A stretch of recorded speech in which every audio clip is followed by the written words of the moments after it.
2024 is shaping up to be a rather tumultuous year politically, as many people are predicting.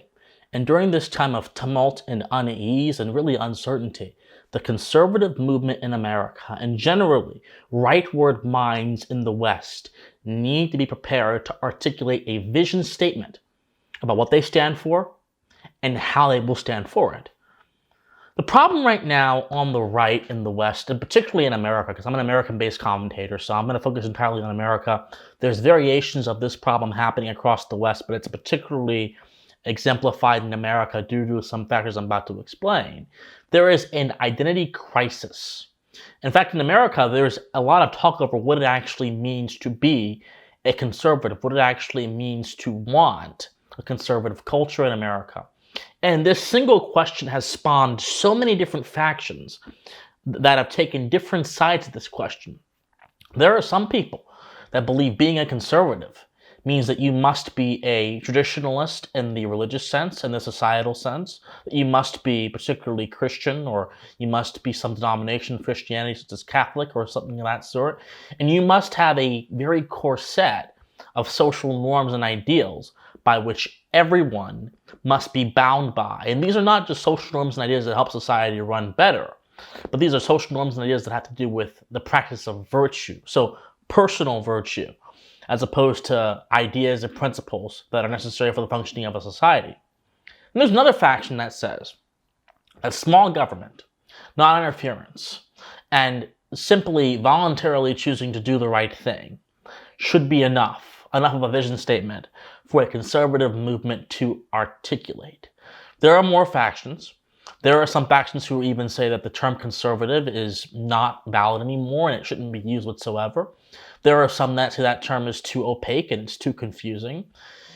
And really, what I think, and I'll just give my bias here, I think that when you use the term conservative in political conversation, you must be willing and able to define it, number one. Then you must be able to articulate what that's going to mean for your political worldview and for your social worldview. And it's also my opinion that if you're going to talk about conservatism, you ought to know something about its history. In my opinion, and I think the facts bear this out, American conservatism is distinctly different. It's a distinctly different animal from any other type of conservatism in the world. There are two dominant strains of developed conservatism, I call them, in Western political lexicon.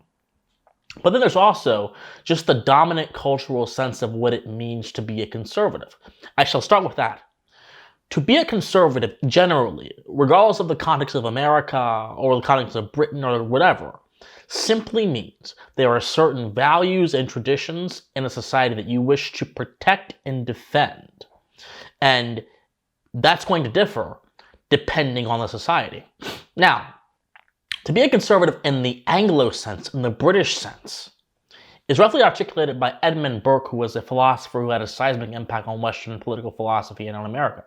And this simply means that there are a set of self-perpetuating traditions in your country that define what your country is.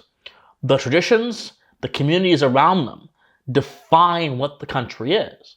So a follower of Edmund Burke, a Burkean conservative, may be more concerned about, let's say, the common good than an American conservative might be. Because in Britain, the common good and the sort of communal-centered politics has a very strong history, whereas in America, the emphasis has been on the individual. If you are an American conservative, your fundamental focus may very well be on attempting to preserve the founding generation's ideals for how America should operate, and those ideals being a wide variety of things that are oftentimes articulated by constitutionalists. Now, the problem becomes these different factions sometimes will merge due to being united by the same name, and they will assume that each other have a lot in common, or if they don't have a lot in common, they will put aside their differences until the point in time where those differences become relevant.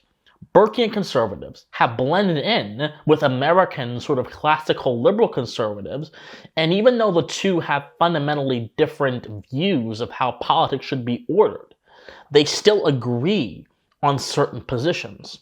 Most American conservatives would agree that trying to mutilate the genitals of a child is morally repugnant and should not be permitted by the state.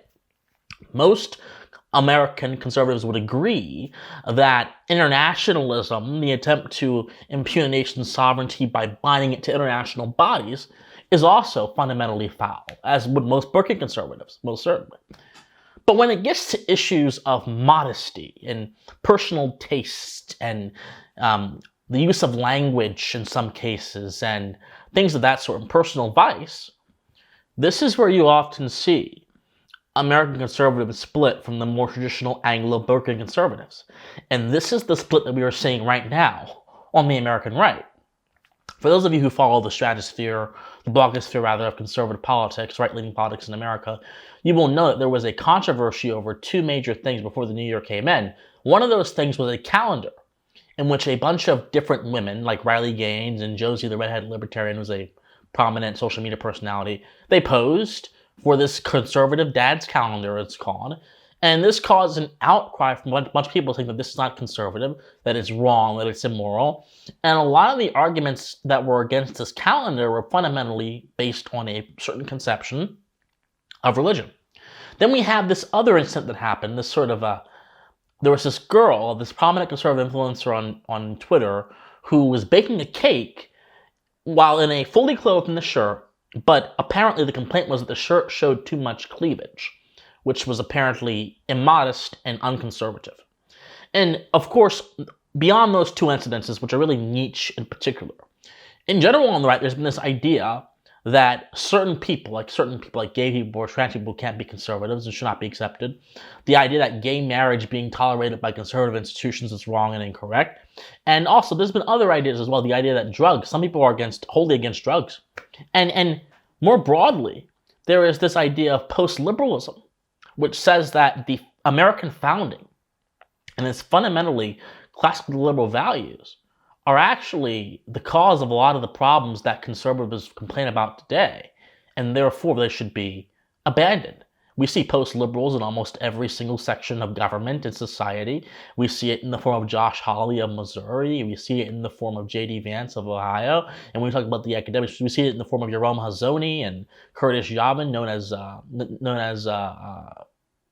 mudblood to some people. We see it in the form of Paul Gottfried. We see it in the form of so many different people. Peter Thiel is financing all these people. So there is this fundamental tension at the heart of what it means to have a conservative agenda that's going to tear apart the right if we don't get this correct. My personal opinion, my friends, is that to be an American conservative simply means two things. Number one, it means that you have certain principles and ideas that are universal, but that are firmly rooted in the sound working of society that you wish to conserve. I'll be specific. Those ideas, in the American context, are natural law, popular sovereignty, consent of the governed, reason as a value, the free exchange of goods and services between your neighbor, national sovereignty. Those are the values at the core heart of the American ethos, which says, in departure from the rest of the world, that the individual does have value, and the individual, in the context of a community in which he lives, should be the ones that actually order how the government functions. And they do this not on the basis of their own whim or on the common good, but they do this according to a set of principles that are basically common sense and inhere in reality and are discovered by man exercising his reason. This is why the American experiment is so radical and so different, because it presumed certain axioms, certain principles that would have never been accepted under any other context. And it's for that reason that America has been the innovator, the progenitor of so much release of human genius into the world. It's for that reason that America is the dominant superpower, because of this first principle basis from which it works from. So if you are an American conservative, that should be your core. Now, having said that, if you're an American conservative that mixes politics with social organization, then I would submit to you that you're not really an American conservative. You're more influenced by the English variation of conservatism, which, by the way, is fine, but it's not the same thing as Americanism. You people must understand that America is a unique political context. And when you try to apply foreign ideals to that context, and they don't fit, or they don't seem to jive well with others in that context that actually want to preserve Americanism, you should not be surprised. Just as if I go over to, let's say, Hungary, and I'm trying to preserve an idea of American conservatism in Hungary, that won't work, because the context in Hungary is vastly different than the context in America. But the same kind of thing is happening. We have people that want to inflict a religious division upon the American political order in the name of conservatism, and they will do so to the exclusion of a bunch of different people in the conservative movement in America, and yet they don't realize that kind of posturing is what the founders like Patrick Henry and Thomas Jefferson fought against in both their policies, their manners, and their letters, and in their formation of our great nation, where conscience was prided to be more important than the dictates of a collective. To be an American conservative, you must reject certain ideas that rebel against the spirit of free thought, individualism, natural law, and reason. You must reject certain things. But I think we should take a Big Ten approach, because it is totally possible to embrace those principles I've laid out as an American conservative and to still hold beliefs about how virtue should happen. Now, when it comes to agreement with those beliefs, we're going to have what I call an epistemological ceasefire. If we are united by this common set of ideas and principles that go from the basis of our civilization and come upwards and manifest in the form of American society, then how those things work out in society are not political questions. They are social questions, and those social questions have to be decided on the basis of mutual agreement and association. That's how we fix the factionalism on the right, not by browbeating people into not looking attractive in their shirts, not by attacking people for calendars, not by attacking gay couples for wanting to fit into the nuclear family model. We actually synergize and energize the right by paying attention to what unites us. And then on those disagreements on the details, figuring it out amongst ourselves. And if we can't have common agreement on those minor details, associate with people who do agree with you. This is how America has made it so long. This is how America has survived so long and has prospered so long. Because the people in New York City or in Los Angeles don't have to be exposed to people in Wyoming or South Dakota, and vice versa. Difference can be good, but totalizing difference that overcomes all strands of unity is destructive to society. It's a poison against social cohesion. The conservative roadmap for 2024, my friends, must be the following. Number one, an emphasis on philosophy and sound reasoning over parochial battles on our personal subjective preferences and taste about certain things. Number two, an emphasis on a political order that conforms to philosophy and sound reasoning in the context of the American founding and thus behaves in that way in its projects. Number three, an emphasis that the nation as a concrete entity is necessary for the preservation of both human liberty and the preservation of American society, and therefore a rejection of internationalism and globalism. Now we can keep going on. Number four, an emphasis on the value of human life. If you cannot agree that the life in the womb is sacred and must be defended, you cannot in any practical sense conserve anything, because morality and rights and moral thinking originate with the self. But if the self is not even given a chance to mature and be birthed into the world, then unfortunately, the basis for your moral thinking has fallen flat, and you are conserving nothing and imitating everything.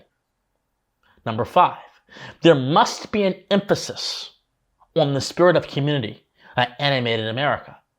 Many of us look at a lot of these cultural and social problems, and we are yearning for a policy solution when in all reality, a social solution would do much better. That goes to number 6. We have to recognize the cradle to the grave indoctrination that the social, political, industrial complex has done to generations after generations of Americans, and we must then recognize the thought forms and the concepts produced by that complex that have bound our political thinking to quiet mediocrities and has thus shackled us to a state that is beneficial for tyrants but not beneficial for the flourishing of the human being, number 1, and number 2, the proper ordering of American government. We must recognize those things. And some of those concepts are things such as the modern conception of national security, where your rights are meant to be relegated to irrelevance because of the goals of protecting the country, when in all reality, it's protecting nothing. Or the idea of institutional legitimacy, or the legitimacy of consensus, where consensus overrides even your own reason and common sense when it comes to difficult issues. Hello, COVID-19. What did consensus do then? Consensus put Americans into shackles in the name of freeing them from the possibility of death from a disease, when in all reality, the only solution to that is personal responsibility in the face of the unknown. That's the story of human history. This 2024 conservatism must emphasize the importance of reason over consensus. It must also emphasize the importance of a decentralized social structure to centralize institutions that can control the narrative and control and order society in a manner that is beneficial not to values or principles, but beneficial to temporary political ends. These are just a few things that I think that conservatives can do in 2024 to actually effectively win the cultural and social battle, and also reclaim a unified idea of what it actually means to be an American conservative in 2024.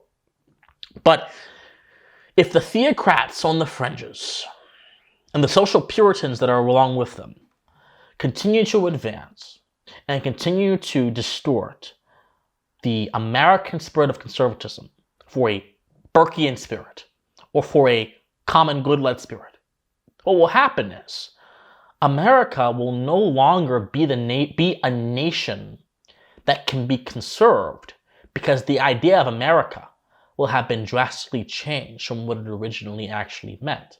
And we understand that when the left changes ideas from what they actually meant, they're doing it for the purposes of gaining control, gaining power, and gaining a political advantage over their opponents.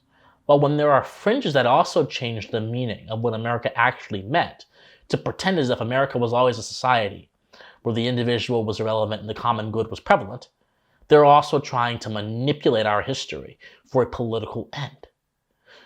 You don't even have to call yourself a conservative to defend the birthright, the intellectual birthright of all Americans. Because by virtue of being an American, you are inheriting a rich intellectual tradition, which is probably the youngest in political history, and also in the past 100 or so years has shown the world what you can do if you trust people to order their lives in accordance to their values.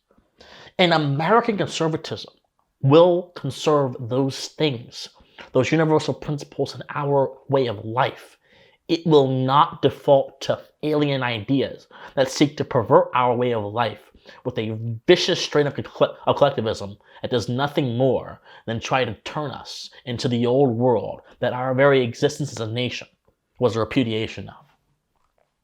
But then again, I believe in a big tent and an ecumenical effort. We need social conservatives and also social agnostics. We need Christians and we need atheists. We need as many people as possible.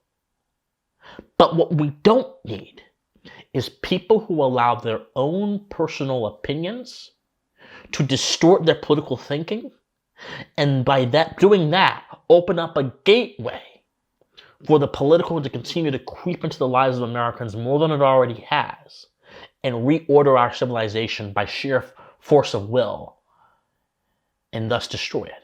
That's what we don't need. But if conservatism does not retain its identity very soon, I'm afraid we're going to get there. We're going to get there and it's not going to be pretty.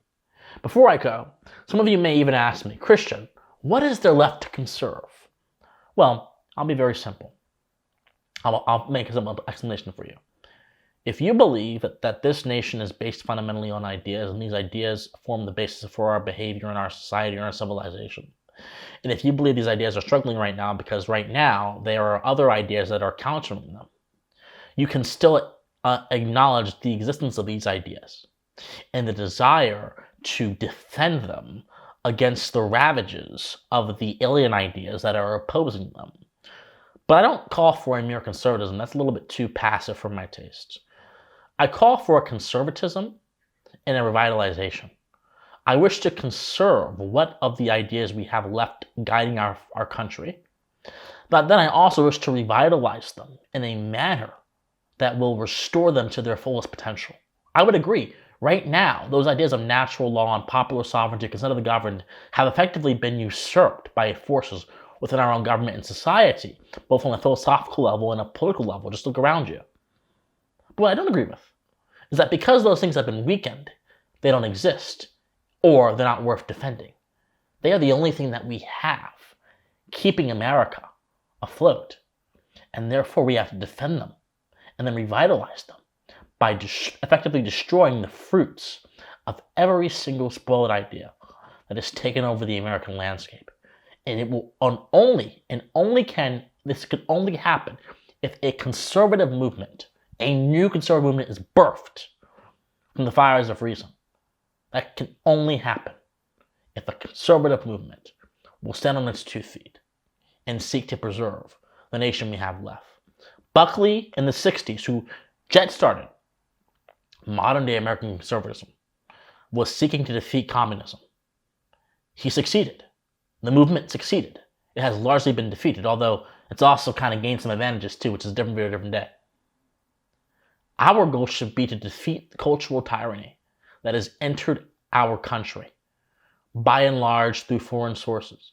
And it should also be, in that same breath, to revitalize what makes our country great in the first place, and do so by a revolution of the mind, one that recenters the mind in a similar way the founding generation was recentered, one that aspires to excellence, that aspires to irreverence and iconoclasm in the proper limits, and one that demands, as Patrick Henry said so triumphantly in his famous speech, liberty on pain of death. Give me liberty or give me death. That is the conservatism we need to jet start in 2024. Will you join me? I hope so. My friends, like this video, comment on this video, share this video, subscribe to this channel. Also, be sure to donate to me if you want to on my Patreon, my PayPal, locals, everywhere. It's all in the comment section down below. Follow me on Twitter X @OfficialCWatson. I love you guys so much. Let me know what you think about the video. And most importantly, stay convicted morally, study history, study philosophy, and most importantly, please, please, please, stay pensive. Bye, everyone.